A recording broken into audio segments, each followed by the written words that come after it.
Hey everyone and welcome back. Today we're diving into The Art of War by Sun Tzu. A classic. It is, it really is. Yeah. We're going to be using the Lionel Giles translation from 1910 for this one. Okay. And, I think most people have at least heard of The Art of War. Oh, for sure. Maybe even skimmed a couple quotes here and there. Yeah, definitely. But there's a reason why this text is still studied by, leaders from all walks of life today. Mm. It's so much more than just a military manual. Oh, yeah. It's really a deep dive into strategy and psychology with insights that are just as relevant in the boardroom or, running a business as they were on the battlefield centuries ago. Yeah, I think that's what's so interesting is Sun Tzu, he wasn't writing in a time of peace and prosperity. China was at war, and his goal wasn't to glorify war, but to make it as efficient and decisive as possible. Right. And here's the really interesting thing. Yeah. He actually emphasizes winning without fighting. That's wild. Can you imagine that? Achieving your goals without having to go through all the cost and all the, horrible parts of conflict and war. Yeah. That's really what Sun Tzu is all about. He argues that the ultimate victory is breaking the enemy's resistance before any blows are even exchanged. Wow. Yeah. So imagine subduing an army without fighting. Right. Capturing cities without sieges, Yeah. achieving your goals without draining your resources or having to sacrifice anything. Yeah. That's what Sun Tzu considered the highest form of generalship. So how do we achieve that? Right. This masterful level of strategy? He lays out a framework he calls the 5 constant factors in war: Okay. moral law, heaven, earth, the commander, and method and discipline. So those are the 5. Yeah. Think of these as the foundational elements of strategic thinking applicable to any situation where you're trying to achieve a goal in the face of opposition. Okay, so let's unpack these factors one by one. Okay. First up, moral law. Okay. What does that even mean in the context of war? Yeah. So moral law is all about the unity and alignment between a leader and their people. Oh. It's about having a shared purpose, a belief in the cause, and a deep sense of trust. Right. So a modern leader who exemplifies this principle might be someone like Nelson Mandela. Oh, interesting. Despite years of imprisonment and facing incredible opposition, he maintained the moral high ground and inspired his followers to persevere in their fight for justice. That's a powerful example. Yeah. So it's not just about giving orders, right? Yeah. It's about inspiring that genuine loyalty and commitment. Exactly. Okay, so what about heaven? Heaven. That sounds kind of mystical. Heaven might sound a bit out there, but Sun Tzu isn't talking about divine intervention. Okay. He's referring to understanding and utilizing environmental factors to your advantage. Okay. So think about a business launching a new product right before the holiday season Right. to capitalize on increased consumer spending, Smart. or a political campaign timing their announcements to maximize media coverage. Right. It's about reading the situation, recognizing opportunities, and seizing the right moment to act. Okay, so it's more about timing and awareness than anything else. Yeah. Okay, cool. Mm-hmm. And then we have Earth. Yes. Is that about being environmentally conscious? Not quite. Earth is about understanding the terrain you're operating in, both literally and figuratively. Okay. So in warfare, it's about choosing the high ground, setting ambushes, and using the landscape to outmaneuver your opponent. Right. Think of the Spartans holding off the Persians in that narrow pass at Thermopylae. Yeah. They understood the power of terrain. Right. In a modern context, Earth could refer to understanding market trends, knowing your competitors' strengths and weaknesses, and positioning yourself strategically within your industry. So knowing the playing field. Yeah. Knowing the limitations, knowing the opportunity. Exactly. Okay, and that leads us to the commander. The commander. Which seems pretty self-explanatory, right? It's about leadership. Yeah, but it's not just about giving orders. Sun Tzu emphasizes qualities like wisdom, sincerity, benevolence, courage, and strictness. Wow, okay. He believed that a good leader should inspire respect and loyalty, not just through authority, but through their character and their actions. Right. So think about someone like Abraham Lincoln, who navigated the incredibly complex and challenging situation of the Civil War. Right. His ability to unite a divided nation, to inspire hope in the face of adversity, and to make difficult decisions with both strength and compassion. Yeah. Those are the qualities of a true commander, according to Sun Tzu. Right, so it makes you realize that leadership is so much more than just a title. Yeah. It's really about embodying certain principles and qualities that inspire others to follow. Mm-hmm. And finally, we have method and discipline. Yes. What falls under this factor? So this one's about having a well-organized and efficient operation. Okay. So in a military context, it's about having a clear chain of command, ensuring your troops are well supplied, and managing your resources wisely. So imagine a company with a strong organizational structure, efficient workflows, and a culture of accountability. Right. That's method and discipline in action. So having your act together, basically. Yeah, pretty much. Having systems in place, making sure everyone's on the same page. Exactly. But Sun Tzu wasn't naive about war. No. He didn't shy away from all the downsides of it, did he? Absolutely not. Yeah. Sun Tzu was acutely aware of the economic and social costs of war. Mm-hmm. He understood that even victories come at a price. Right. In fact, he even calculated the daily expense for a large army. Oh, wow. Imagine 1,000 ounces of silver per day to maintain an army of 100,000 men. Gosh, that's a lot. Yeah, a huge burden on the people back home. Yeah. A strain on the economy. A staggering figure, really. It is. And it really emphasizes why he placed so much emphasis on minimizing the impact of war on your own society. Yeah. He even advocates for foraging on the enemy, Foraging? living off the land, Yeah. lessening the burden on your own people. Right, a pragmatic approach. Yeah. He understood that war isn't just about winning battles. Mm-hmm. It's about managing resources, maintaining morale, and ultimately preserving your own strength. And this leads us to one of the most famous quotes from The Art of War. Which is, All warfare is based on deception. it's a powerful statement. It really is. And Sun Tzu provides numerous examples of how deception plays out in strategy. Yeah. He talks about appearing weak when you're strong, Mm-hmm. feigning disorder to lure the enemy into a trap. Right. It's all about psychological manipulation, Right. creating an advantage through misdirection. So let's picture a company launching a marketing campaign Okay. that hints at a revolutionary new product, generating buzz and anticipation. Okay, yeah. But when the product is finally revealed, it's not quite as groundbreaking as everyone expected. Right. They've used the element of surprise and deception Yeah. to create hype and gain market share. Right. The art of war in action. Absolutely. Yeah. Sun Tzu's insights are applicable not just to warfare. But to so many aspects of modern life. Totally. And it's a testament to the enduring power of his work that we still see these principles playing out centuries later. Another key concept that resonates today is adaptability. Adaptability. Sun Tzu talks about being like water flowing around obstacles, adjusting to the enemy's moves. No rigid formations. Right. No sticking to a plan when the situation demands flexibility. Because the terrain changes. The terrain changes. The enemy changes. Your enemy changes. Your own circumstances change. Your own circumstances change. You have to be able to adapt, Adapt and respond. or you'll be swept away. Swept away. It's like that Bruce Lee quote, "Be like water making its way through cracks." Oh, yeah. Do not be assertive, but adjust to the object, and you shall find a way around or through it. I like that. That seems to perfectly capture Sun Tzu's philosophy. It does. So we've talked about the 5 constant factors, deception, adaptability, Yeah. all these big picture concepts. Yeah. But Sun Tzu also gets really specific, especially when it comes to understanding the terrain. He outlines 9 classifications of terrain, 9. each presenting unique challenges and opportunities. Wow. Yeah. Now, we don't need to go through all 9, but imagine a narrow gorge Okay. where a smaller force could ambush a larger one. Okay. That's hemmed-in ground. Right. And Sun Tzu provides specific strategies for navigating that kind of situation. Okay. Or picture desperate ground where you're backed into a corner with no choice but to fight with everything you've got. Right, like the final stand in a movie. Exactly, where the stakes are incredibly high. It's fascinating how Sun Tzu breaks down all these different scenarios. It is. Almost like he's playing this giant game of strategic chess, Yeah. considering every possible variable, analyzing the psychological impact of the terrain on both sides. Yeah, and this attention to detail highlights that there is no one-size-fits-all approach to strategy. Right. You have to understand the specific circumstances you're facing and adapt your tactics accordingly. And finally, to wrap up this part of our deep dives, Okay. we have to talk about spies. Spies. Sun Tzu dedicates a whole chapter to espionage, Yeah, he does. which has to be one of the most intriguing parts of the book. It is. Yeah, who doesn't love a good spy story? But it's more than just cloak and dagger intrigue. Right. Sun Tzu elevates espionage to an art form, doesn't he? Espionage plays a crucial role in Sun Tzu's strategic thinking. Hmm. He outlines 5 types of spies. 5 types. Local, inward, converted, doomed, and surviving. Wow. They each serve a different purpose, but all contribute to that vital goal of knowing your enemy.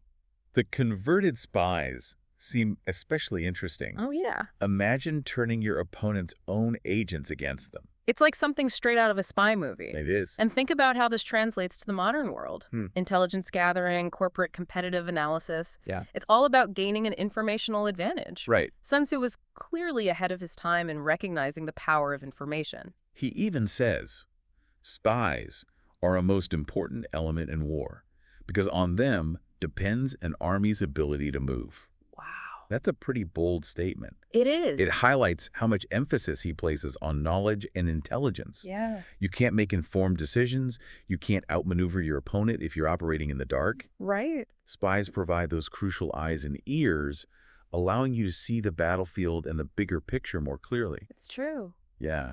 Yeah, it really is fascinating how he elevates espionage to like this strategic art form. Yeah. He understood that it's not just brute force, it's not just cunning. Right. It's about cultivating relationships, Yeah. understanding human psychology, Yeah. and using information strategically. Exactly. And that brings us to another key point that Sun Tzu makes. Okay. He talks about the 6 calamities that can befall an army. 6 calamities. And it's not just about losing battles. Wow. It's about things like insubordination, collapse, ruin, disorganization, and rout. Wow. Okay, so it's about these internal breakdowns. Yeah. The things that can sabotage a group from within, even if they have a sound strategy. Precisely. And what's fascinating here is that Sun Tzu places the blame for these calamities squarely on the shoulders of the general. Oh, so it's not about bad luck or external factors. It's about leadership failures. It's about leadership failures. Wow. Okay, so it's not enough to just know the terrain. Right. Have a clever strategy. You need to be able to lead your troops effectively, We'd have to lead. maintain discipline, and keep them motivated, Yes. even in the most difficult circumstances. Exactly. That sounds like a tall order. It is. And Sun Tzu gives some insightful examples of how leadership failures can lead to disaster. Okay. For instance, if the troops are strong and capable, but the officers are weak and indecisive, the result is insubordination. Okay. Conversely, if the officers are overbearing and the troops are demoralized, the result is collapse. Right. So it's all about finding the right balance, that harmony between the different elements of an army. This makes me think about like companies where there's a disconnect between management and employees. Yeah. If leadership doesn't create a sense of trust and shared purpose, Right. it can lead to low morale, lack of motivation, Yeah. and ultimately poor performance. That's a great connection. And speaking of leadership, Sun Tzu also makes a really interesting point about knowing when to fight and when not to fight, Okay. even if it means disobeying orders from higher-ups. Hold on. He's advocating for insubordination. Well, I thought discipline was like one of his key principles. not exactly insubordination, but rather a strategic use of judgment. Okay. Sun Tzu believes that a skilled commander should be able to assess the situation objectively Mm-hmm. and make decisions based on what will lead to victory, Like- even if it means deviating from the original plan. So being adaptable, prioritizing the ultimate goal over blind obedience. Exactly. I can see how that would be so important in like a rapidly changing battlefield or, you know, a really intense situation. Right. But how does that translate to a modern context? Let's say you're working on a project and your manager insists on a certain approach, Okay. but you have strong feeling it's not going to work. Yeah. Sun Tzu might advise you to present your concerns, back them up with evidence, and propose an alternative solution that you believe has a better chance of success. Okay.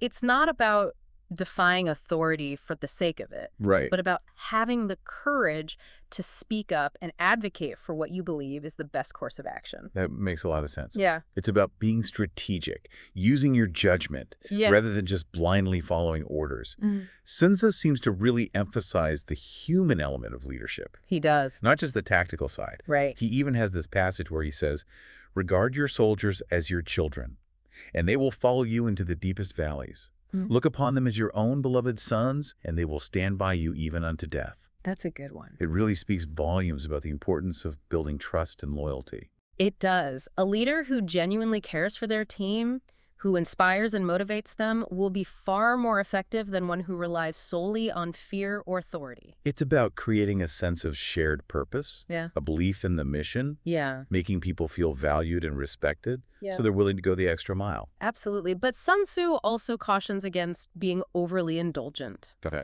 or failing to enforce discipline. Right. It's about finding that balance between compassion and firmness, Right. creating an environment where people feel supported, but also understand the importance of accountability.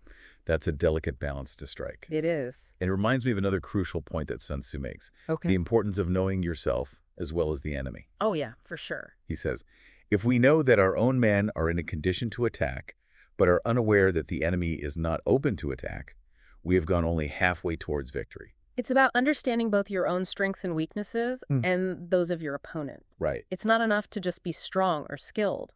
You have to be strategic, thoughtful, and self-aware. It's like that classic saying, know thyself, know thy enemy, Yeah. 1,000 battles, 1,000 victories. Right. But it goes beyond just gathering information, right? It does. It's about analyzing that information, identifying patterns, Yeah. anticipating your opponent's moves. Exactly. And Sun Tzu provides a framework for doing just that. Okay. He talks about the 9 varieties of ground, each representing a different type of battlefield or strategic situation. Okay. Now, we don't need to go through all 9. Right. But let's consider a couple of examples to illustrate how this concept works. Okay, let's do that. What kind of terrain comes to mind? Let's take dispersive ground. Okay.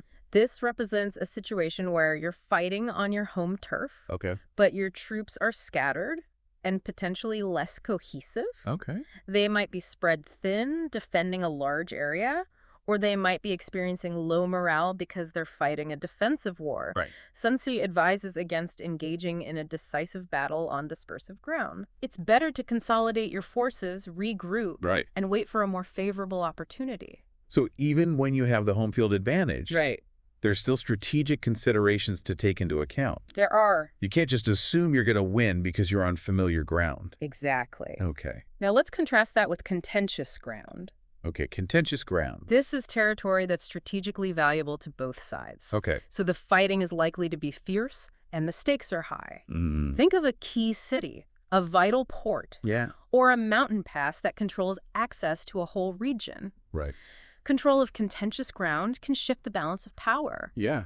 So it's often worth fighting for, even if it means taking risks. So it's about assessing the value of the objective, Yeah. weighing the risks and rewards Right. before committing to a particular course of action. Exactly. It seems like Sun Tzu is really encouraging us to think several moves ahead, just like in a game of chess. Absolutely. And this brings us to another fascinating aspect of the art of war, Okay. the emphasis on the psychological aspects of conflict.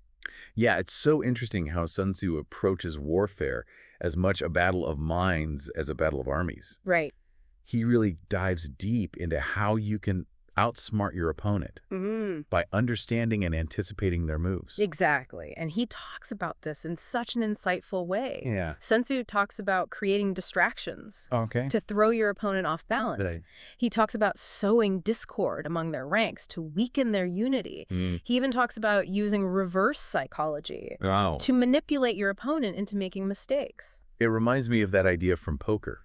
You know, Yeah. you want to project a certain image to get your opponent to react in a way that benefits you, Right. even if it's not the reality of your hand. Right. It's all about controlling the narrative Yeah. and shaping perceptions to your advantage. That's a perfect analogy. Sun Tzu was a master of psychological warfare. He was And his insights are just as relevant today as they were centuries ago. absolutely Think about how businesses use marketing and advertising right. to create a desired image for their products, Yeah. often appealing to our emotions and aspirations rather than just focusing on practical features. It's all about shaping how people perceive things. It is. And that perception can be just as powerful as the reality.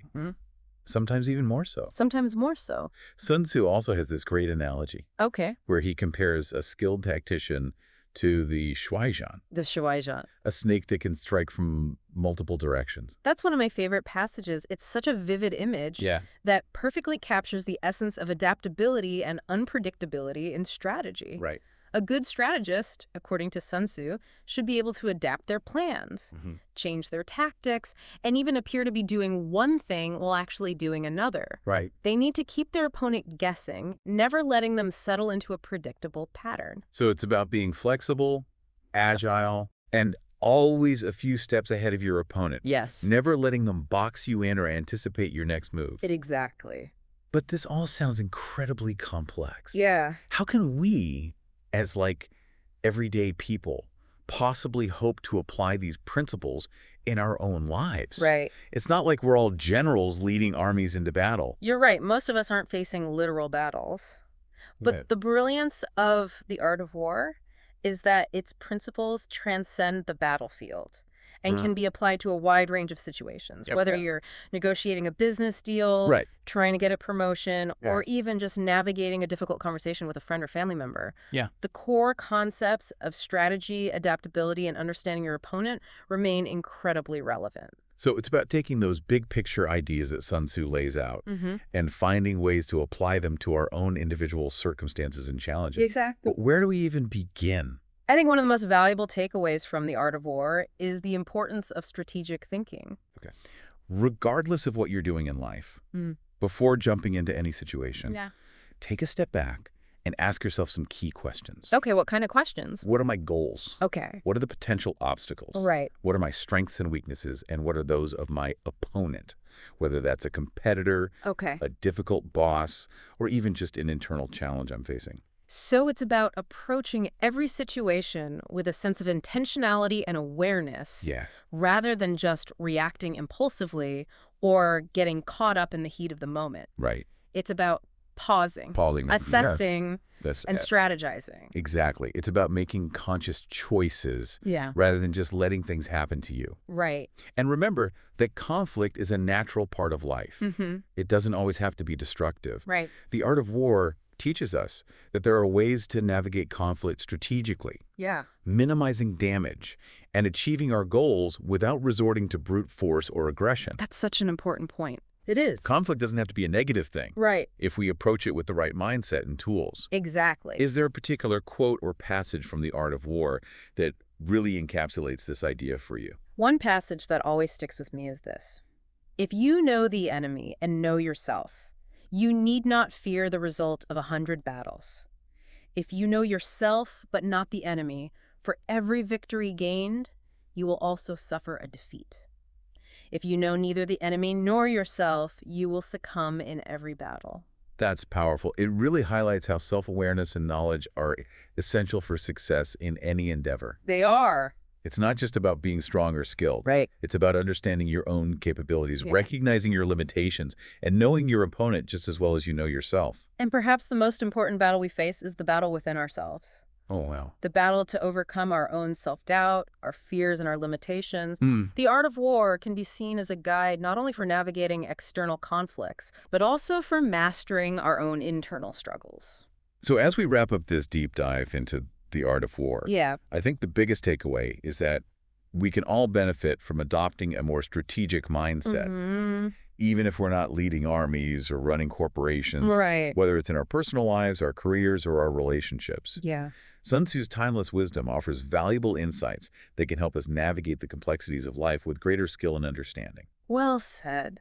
And hopefully this deep dive has sparked your curiosity to explore the art of war further Yeah. and discover how its ancient wisdom can be applied to the challenges and opportunities you face in the modern world.